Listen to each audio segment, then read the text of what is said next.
मुख्यमंत्र्यांनी. हिरव्या रंगावर बरंच राजकारण होत आहे.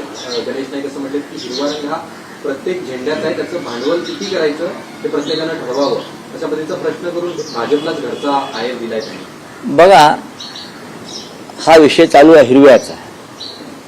हा भारतीय जनता पक्षाचा जुना धंदा आहे. हिरवा रंग कोणाच्या मालकीचा नाही. हिरवा रंग म्हणजे निसर्ग आहे. आणि हिंदुहृदय सम्राट बाळासाहेब ठाकरे यांची जर जुनी वक्तव्य पाहिली तर त्यांनीही सांगितलेलं आहे की हिरवा रंग म्हणजे कोणाच्या मालकीचा, कोणाच्या बापाचा नाही.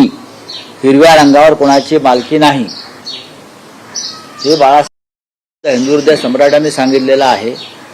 त्याच्यामुळे भारतीय जनता पक्ष त्या काय म्हणाली ती नगरसेविका मुलगी, हिरवा संपूर्ण मुंब्रा हिरवा करू.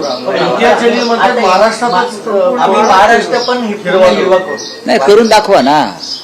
महाराष्ट्रात हरित क्रांती झालेलीच आहे. महाराष्ट्रामध्ये कृषी क्षेत्रातली हरित क्रांती झाल्यामुळे महाराष्ट्र हिरवाच आहे. त्याच्यामुळे तुमचा हिरवा रंग जो म्हणता राजकीय, त्याच्याशी आम्ही सहमत नाही. तुमच्या विचाराशी, तुमच्या भूमिकेशी आम्ही सहमत अजिबात नाही.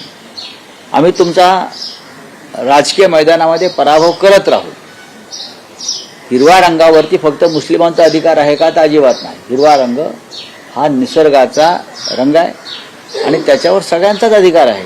पण भगव्या रंगावर भाजप असेल, तुमची शिवसेना असेल, एकनाथ शिंदेची शिवसेना असेल, ही दावा करते ना. कोण? भगव्या रंगावर.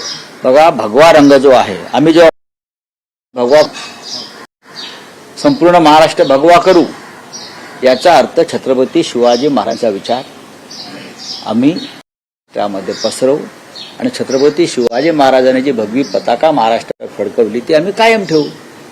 त्याच्यामध्ये काहीच दुसरी कोणती महाराष्ट्रात छत्रपती शिवाजी महाराजांचा जो भगवा रंग आहे त्याचा सुद्धा धर्माशी संबंध जोडत नाही. तो स्वराज्याचं प्रतीक, हिंदवी स्वराज्याचं प्रतीक आहे भगवा झेंडा म्हणजे. आणि जसं आम्ही म्हणतो की मुंबईवर फडकवू, महाराष्ट्रावर फडकवू, लाल किल्ल्यावर फडकवू, फडकवणारच ना. आणि तो फडकवायलाच पाहिजे. आणि त्याच्याबरोबर हे सगळे इतर रंग जे आहेत, हिरवा, लाल, पिवळा, प्रत्येक पक्षाने आपापले रंग स्वीकारलेले आहेत, प्रत्येकाने स्वीकारलेले आहेत. डॉक्टर आंबेडकर साहेबांच्या पक्षाचा निळा, हे सगळे रंग एकत्र येऊन हा देश निर्माण झालेला आहे.